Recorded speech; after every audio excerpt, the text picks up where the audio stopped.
In today's video, we're covering 10 essential tips that you're gonna wanna know if you're moving to Winston-Salem. Let's get into the video. My name is Ramon Lomeli. I'm a local realtor and the team leader of the Smart Move Group brokered by eXp Realty here in Winston-Salem, but we've got connections all over the state, so don't hesitate to reach out if you have any questions about this or any other areas. And lately, I've been getting a lot of phone calls from you guys. Thank you so much. I really appreciate you guys reaching out to me and trusting me with these questions.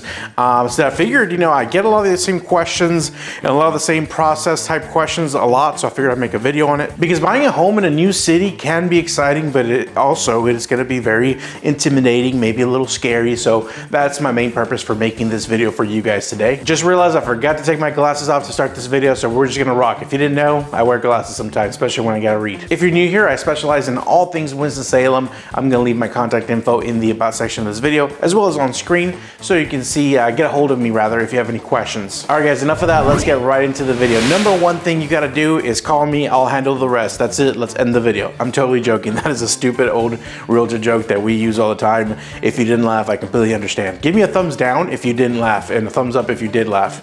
Actually, don't give me a thumbs down for any reason, just thumbs up. But for real, the first thing you're gonna wanna do is to find a local lender. And I have tons of recommendations depending on the situation and what kind of loan you're looking for and what your goals are, what your end goal is really. Obviously, you as a consumer have the right to work with whichever bank, whichever lending organization you wanna work with. I have experience with credit unions, with big brick and mortar banks, Chase's, Banks of America, as well as Fargo, as well as a lot of local, smaller loan officers or lending companies that specialize in home purchases. Not only will running your credit tell you what kind of budget you can expect, and if you got to do any cleaning up of the credit, hey, we're not all perfect. Sometimes we got to clean a couple things up, because if we do, that might get us a better interest rate or a lower down payment. Also, if you use one of the local lenders that I recommend, they're very much in tune with all of the local government down payment assistance programs and all these kinds of other resources that you may not be able to tap into if you're using a lender that's not familiar with our area here. You may or may not already know this, but if you haven't already done your research, there's a first-time homebuyer NC Housing down payment assistance program where they give you $15,000 up to, it's a grant, so you do have to pay that money back if you move out within a certain time frame. However, and I can get you details about that, we can talk, but that is $15,000 that you can use for your down payment and or your closing costs, which is insane. That's really, really cool. If you don't mind a more rural area, there's the USDA loan, which is 100% financing available. I know that's available here and in many other states. I could literally make an entire 25-minute video just on the different lending options that there are available, but just call me and we'll talk more in depth about what works for you. I think that's a better use of our time here. Just know that there are some national programs that count here that people use here, but there are also some hyper-local, county-specific programs that you can use, and most lenders that are national are not going to be able to know much information about those unless you're here in our area, so keep that in mind. By the way, the lenders that I work with are awesome. They're communicative, they text, they call you back weekends, evenings, like they work all hours, and I know that's important for a lot of people, especially if you're coming from a different time zone. So let me know if you want me to put you in contact with a lender. Just shoot me a text or shoot me a DM, and that would be the first step. Step number 2 would be find a local realtor. Obviously, I will throw my hat in the ring for that. I'm great to listen, 13, 14 years of experience. I love what I do. I wake up every morning with, I literally have a passion. I think my wife thinks I'm a little crazy, but I love my job. I love what I do every single day, and I would love to help you find a home. So number 2, find a local realtor. This is really quickly turning into a resume or a video application to be your realtor, but I will say this, I truly care about my clients. I'm knowledgeable. I have a closing coordinator because I do carry a lot of files, but I already do have a closing coordinator that takes care of most of the paperwork side of things, and I'm face to face. I'm letting you know when this is happening, when that's happening, what's going on, tactics and strategies to get you the best price possible. Specific to North Carolina, I know there's a few other states inside of the country that do a due diligence fee. For the most part though, most of my out-of-state people coming into the area have no idea what a due diligence fee is, so I'll touch on that briefly and then we'll move on. Most states will have what's known as an earnest money deposit or a good faith deposit, which is refundable to the buyer when you're buying a home, right? It also becomes a credit to you at closing. That's what most people are used to. North Carolina, however, has that plus a due diligence fee, which is basically a non-refundable deposit. The good thing is you still get a credit of this money at closing. The bad thing is if you back out for any or no reason, then you lose that money. In North Carolina, we're also a disclosure state, meaning that if we find something wrong, let me just paint you a scenario real quick. We go, you see a house, 123 Main Street, you love it, it's in budget, has everything you want, the bedrooms, the fence, the price, beautiful home in the budget. We go under contract. We didn't know that the roof was completely shot. Obviously, we probably would have been able to see something if something was that wrong, right? But let's just in scenario, we didn't see it. Now we're looking at the roof. It's completely shot. It's gonna need a new roof. $8,000, $10,000, $12,000 in this area for a typical roof is what we're looking at. So we have a due diligence fee from the beginning of the contract of $3,000. Let's just give a high estimate of $3,000 due diligence fee. If the seller, we're gonna go back to the seller and say, hey, Mr. Seller, would you like to fix this roof for us or give us the money or discount the price so that we can fix it later? A negotiation ensues. And they say, you know what, Ramon, you and your buyers can kick rocks. I'm keeping your due diligence fee and I'm not selling you the house. And I'm gonna sell it to the next person.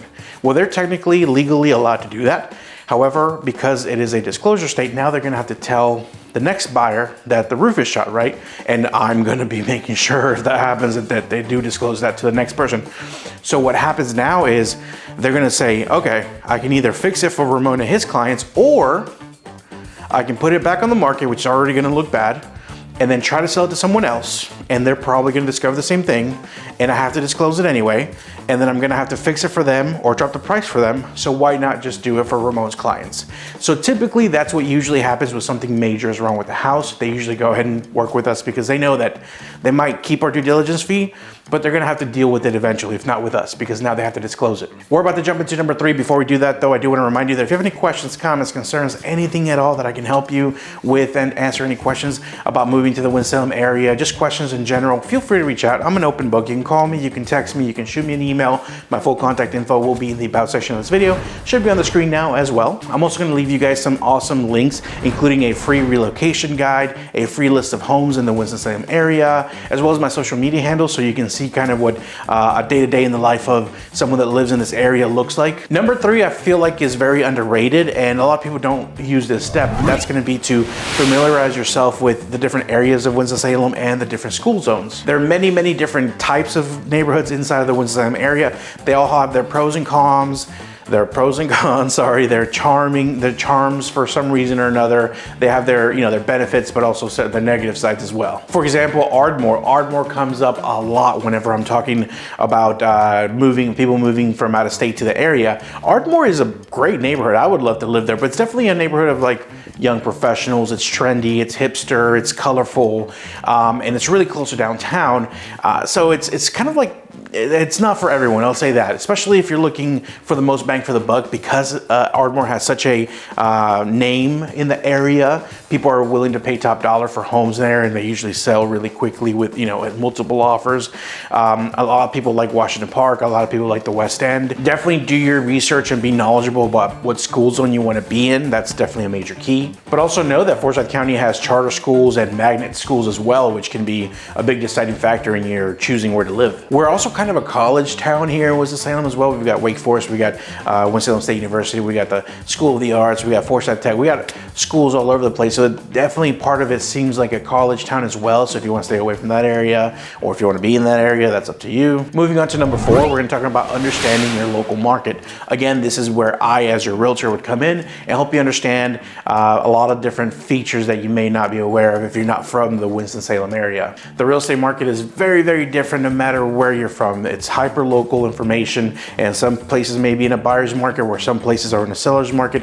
So definitely having a knowledgeable, trustworthy agent in the area that can tell you without questioning himself too much what the trends would be, even down to specific neighborhoods that are areas, kind of like what we talked about before with Ardmore, where I know if it's priced halfway decently and they have a halfway decent picture online, if it's in Ardmore, if it's in Washington Park, or if it's in Buena Vista, it's gonna sell. Number 5 essential tip is to consider the cost of living and the taxes. One interesting fact is that North Carolina ranks number 17 in the cheapest property taxes in the nation. So that's a good little fact there for you. As I'm sure is true all over the country, different areas have different tax rates depending on what the county has assessed in that area. So you may be looking at a very affordable home in a high tax rate area that might kind of sway you from getting maybe a nicer home in an area with where the taxes are a little bit cheaper, making your monthly payment kind of equal if you think about it that way. Number 6, we're going to talk about the weather here in the Winston-Salem area to make sure that you're going to be okay with it.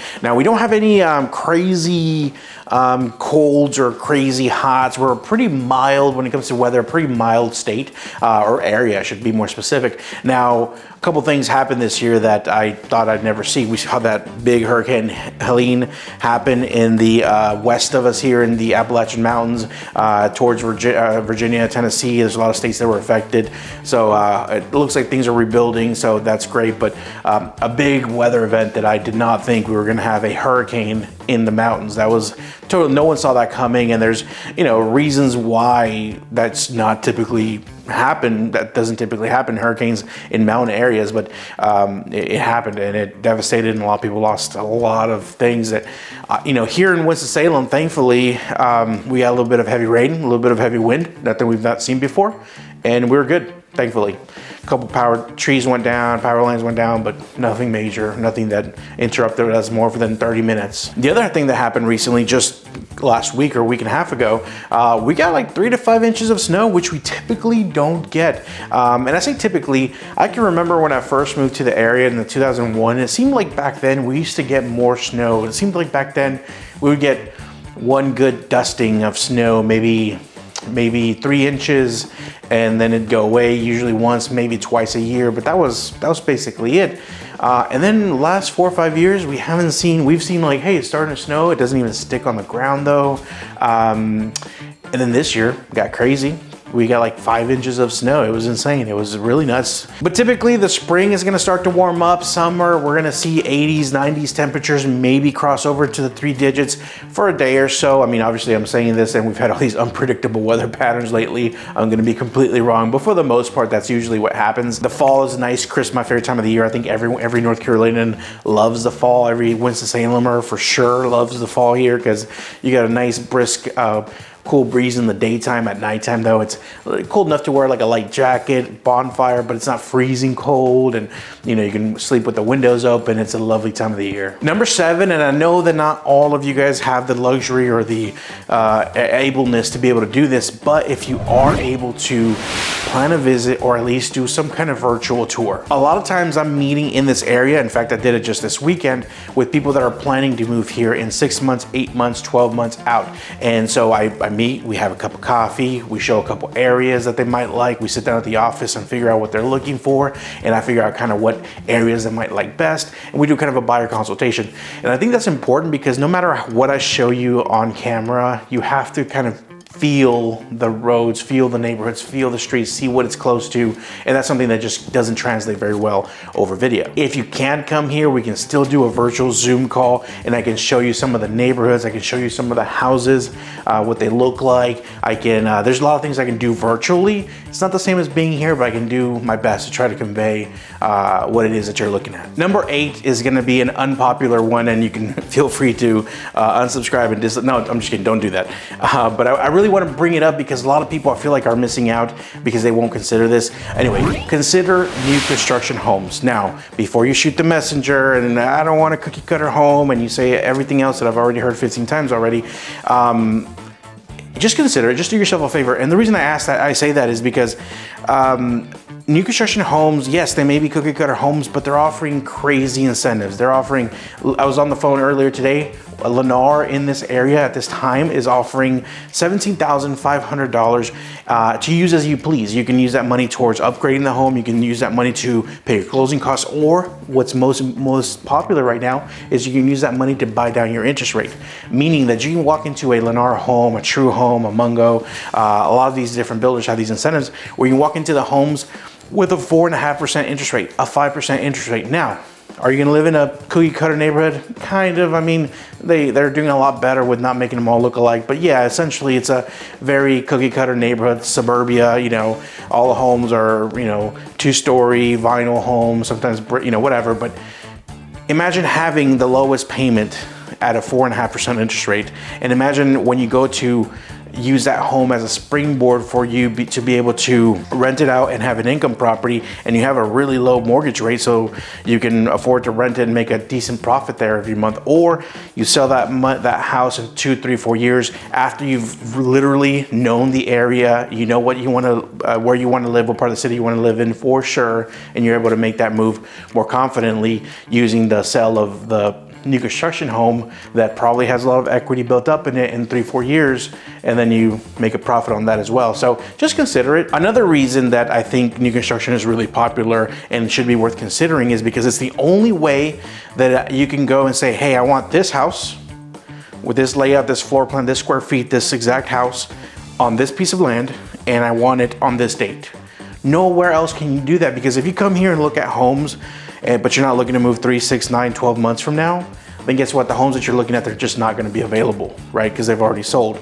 So you can get an idea for what neighborhoods or what areas you like for sure. But with new construction homes, you can literally know what kind of home, where it's going to be, and when it's going to be done, and you're going to be able to walk through one that's already built. I mean, that alone speaks volumes. But let's move on. I just want to bring you number 8.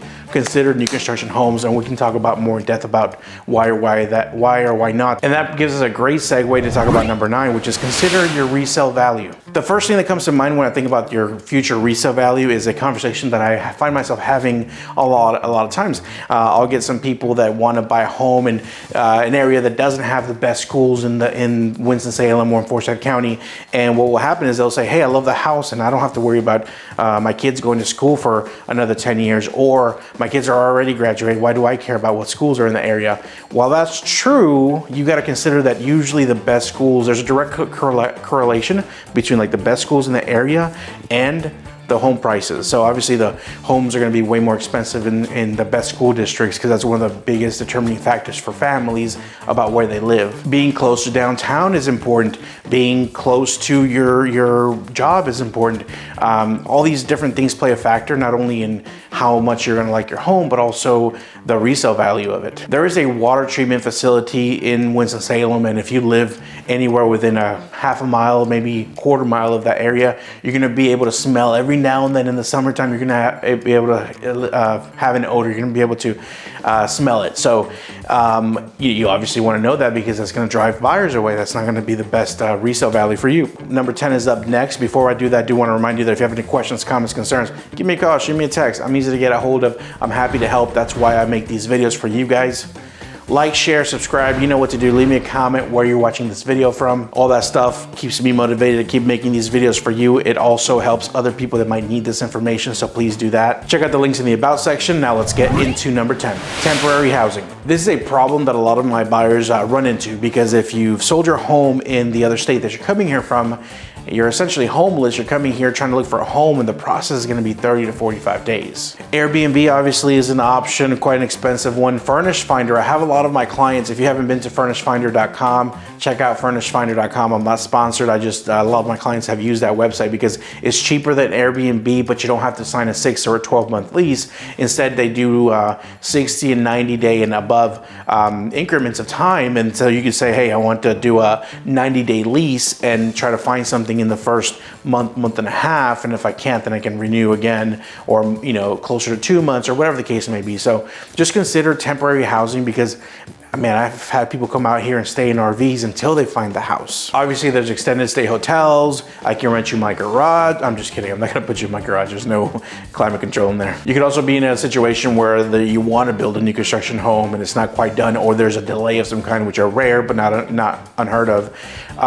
Yeah, those kinds of situations might put you in a bind. So make sure you understand that situation, that whenever you're gonna be selling a house and buying a house or coming here, there may be a gap of time where you don't have anywhere to live, and there are solutions. None of them are perfect, none of them are cheap, but there is a way to get it done. That's gonna bring us to the end of today's video. Thank you so much for watching. Thanks so much for rocking with me. Do not go click on any of my competitors' videos.